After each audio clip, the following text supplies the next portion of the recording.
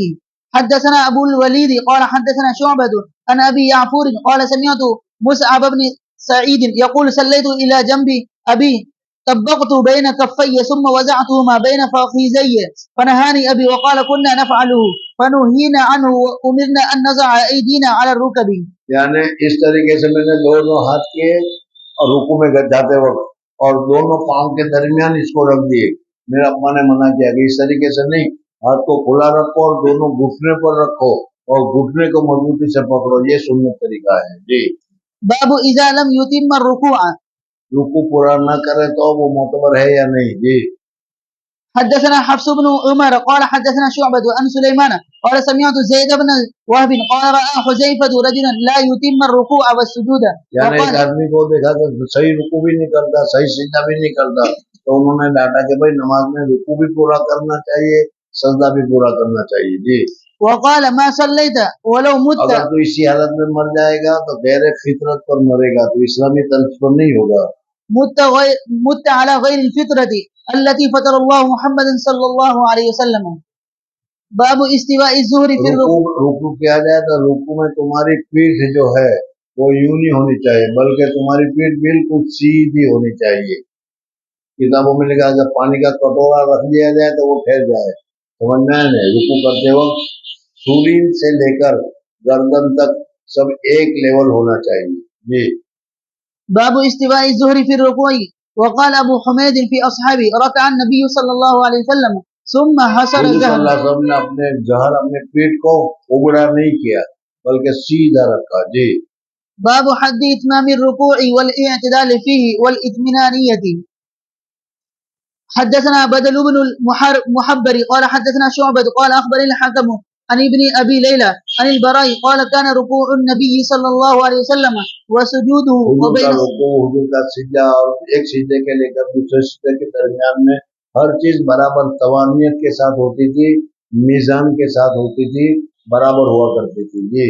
وبين السجدتين واذا رفع مما خلى القيام والقعود قريبا من السماء.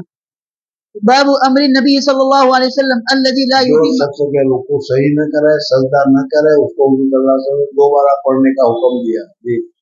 التي لا يتم ركوعه بالإعادة. حدثنا مسدد قال حدثنا يحيى بن سعيد عن عبيد الله قال حدثني سعيد المقبري عن أبيه عن أبي هريرة رضي الله عنه أن النبي صلى الله عليه وسلم دخل المسجد. حضور صلی اللہ علیہ وسلم مسجد میں تشریف لائے اور صحابی بھی تشریف لائے اور آ کر اس نے 2 رکعت نفل پڑھی. فدخل رجل فصلى ثم جاء فسلم على النبي صلى الله عليه وسلم فرد عليه النبي صلى الله عليه وسلم. اس نے سلام کیا، حضور صلی اللہ علیہ وسلم نے سلام کا جواب دیا، کہا ارجع فإنك لم تصلي، ابھی حدیث گزری. فقال ارجع فصلي فإنك لم تصلي فصلى ثم جاء فسلم على النبي صلى الله عليه وسلم فقال ارجع فصلي فإنك لم تصلي 3 فقال والذي بعثك بالحق ما احسن غیرہ. اس سے اچھی نماز میں نہیں پڑھ سکتا، مجھے معلوم نہیں، آپ مجھے سلا دیجئے، بتا دیجئے. فعلمنی فقال اذا قمت الى الصلاة سکھلا الصلاة. دیجئے. تو حضور صلی اللہ علیہ وسلم نے سکھلایا، کیا سکھلایا؟ فعلمنی فقال اذا قمت الى الصلاة اذا قمت الى الصلاة اذا قمت الى الصلاة تکبیر تحریمہ کہو، فكبر ثم قرأ ما تيسر معك من القرآن. ما تیسر من القرآن، سورہ فاتحہ وغیرہ پڑھو. ثم اركع حتى پھر رکوع کرو تو اطمینان سے رکوع کرو، سجدہ کرو، اللہ اکبر کہو، کھڑے ہو جاؤ، پھر صحیح کھڑے ہو جاؤ. اس طریقے سے پوری نماز بتائی جی. ثم اركع حتى تطمئن راكعا ثم ارفع حتى تعتدل قائما ثم اسجد حتى تطمئن ساجدا ثم ارفع حتى تطمئن جالسا ثم اسجد حتى تطمئن ساجدا ثم افعل ذلك في صلاتك كلها. باب الدعاء في الركوع. رکوع میں کیا پڑھنا چاہیے جی. حدثنا حفص بن عمر قال حدثنا شعبة عن منصور عن ابي الزحى عن مسروق عن عائشة رضی اللہ عنہ. صلی اللہ علیہ وسلم سے رکوع اور سجود میں مختلف دعائیں ثابت ہے، تاکہ یہ نہ ہو جائے کہ کوئی ایک دعائی پڑھنا فرض ہو، لازم ہو. سمجھنے ہاں، رکوع میں سبحان ربی العظیم اور سجدے میں سبحان ربی الاعلیٰ یہ پڑھنا افضل ہے. لیکن اس کے علاوہ بھی کوئی دوسری تسبیح پڑھی گئی تو جائز ہے. جی. عن عائشة رضي الله عنها قالت كان النبي صلى الله عليه وسلم يقول في ركوعه وسجوده سبحانك اللهم ربنا وبحمدك اللهم اغفر لي. باب ما يقول الإمام ومن خلفه إذا رفع رأسه من جب رکوع سے امام اور مقتدی سر اٹھائے تو کیا کہ امام نے کہا کہ سمع اللہ لمن حمدہ، مقتدی کہے گا اللہم ربنا ولک الحمد، اللہم ربنا ولک الحمد، یہ کہنا افضل ہے. صرف ربنا لک الحمد بھی کہنا جائز ہے، ربنا ولک الحمد بھی کہنا جائز ہے، لیکن پورا کہنا جو میں نے ابھی بتایا اللہم ربنا ولک الحمد یہ افضل اور بہتر ہے. جی. حدثنا آدم قال حدثنا ابن أبي ذئب عن سعيد المقبري عن أبي هريرة رضي الله عنه قال كان النبي صلى الله عليه وسلم إذا قال سمع الله لمن حمده قال اللهم ربنا ولك الحمد. یہی پڑھتے ہوں گے اب میرے خیال سے. جی چل. وكان النبي صلى الله عليه وسلم إذا ركع وإذا رفع رأسه يكبر وإذا قام من السجدتين قال الله أكبر. اٹھتے تھے دونوں سجدے تھے اللہ اکبر کہتے تھے، اس میں اور کچھ نہیں ہوتا تھا. جی. باب فضل اللهم ربنا ولك الحمد. اللہم ربنا ولک الحمد پورا پڑھنے کا کیا ثواب ہے وہ اس میں بتایا جا رہا ہے. آپ لوگ پورا نہیں پڑھتے اس لیے میں نے یاد دلایا آپ کو. جی. اللہم ربنا ولک الحمد پورا پڑھنا چاہیے. جی. حدثنا عبد الله بن يوسف قال أخبرنا مالك عن سمي عن أبي صالح عن أبي هريرة رضي الله عنه أن رسول الله صلى الله عليه وسلم قال إذا قال الإمام سمع الله لمن حمده وقولوا اللهم ربنا لك الحمد فإنه من وافق قوله قول الملائكة غفر له ما تقدم من ذنبه.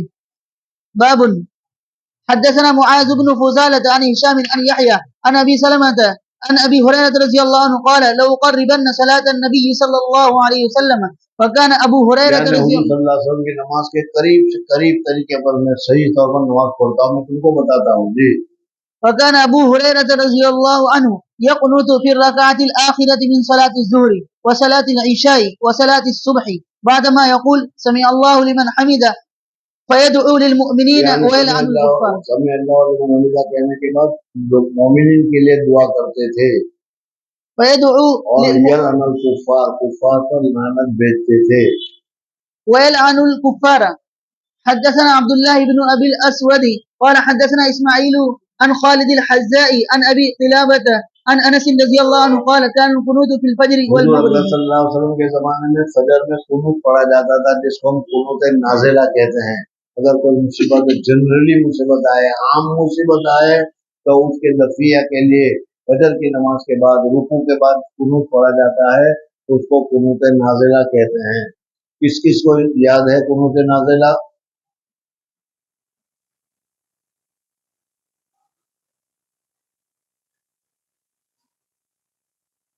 جس کو یاد نہیں ہے کل یاد کر کے لانا. اللہم اہدنا فیمن ہدیت وعافنا فیمن عافیت وتولنا فیمن تولیت وبارک. میں رک گیا، میں نے شاید میں بھول گیا ہوں گا، آپ لوگ بتائیں گے، نہیں بتایا تو مثال. جی. قنوت نازلہ یاد چاہیے، میں سختی کروں گا، میں نے اس لیے کہ ضرورت پڑتی ہے اور تمہیں یاد نہ ہوتی. جی. حدثنا عبد الله بن مسلمة عن مالك عن نعيم بن عبد الله المجمر عن علي بن يحيى بن خلاد الزرقي عن أبيه عن رفاعة بن رافع الزرقي قال كنا يوما نصلي وراء النبي صلى الله عليه وسلم فلما رفع رأسه من الركعة قال سمع الله لمن حمده قال رجل وراءه ربنا ولك الحمد حمدا كثيرا طيبا مباركا فيه فلما انصرف قال من بھائی کون پڑھا تھا؟ وہ سب نے غلطی ہو گئی، بس چپ ہو گیا. کہا کہ تم برا نہیں کیا، اس کی اس پڑھنے کی وجہ سے میں نے فرشتوں کو دیکھا کہ وہ ثواب کو حاصل کرنے کے لیے، ثواب کو لکھنے کے لیے تیاری کر رہے تھے. جی. قال من المتکلم قال انا قال رأيت بضعة وثلاثين ملكا 32 سے زیادہ فرشتوں کو میں نے دیکھا يبتدرونها ايهم يكتبها اور اول. سب سے پہلے اس کا ثواب لکھے. جی. باب الطمانینۃ حين يرفع رأسه جب من رکوع الركوع. کر کے اٹھو تو ذرا اطمینان ہونا چاہیے، سکون سے سیدھے کھڑے ہو جاؤ، ہر عضو اپنے اپنے جگہ پر پہنچ جائے تو پھر اس وقت میں سیدھے بھی جانا چاہے، یہ نہیں کہ کھڑے ہوئے اور سیدھے سجدے میں چلے گئے. جی. وقال ابو حميد رفع النبي صلى الله عليه وسلم واستوى جالسا حتى يعود كل فقار مكانه. یعنی ہر کفار میں ہر ہڈی ہر حصہ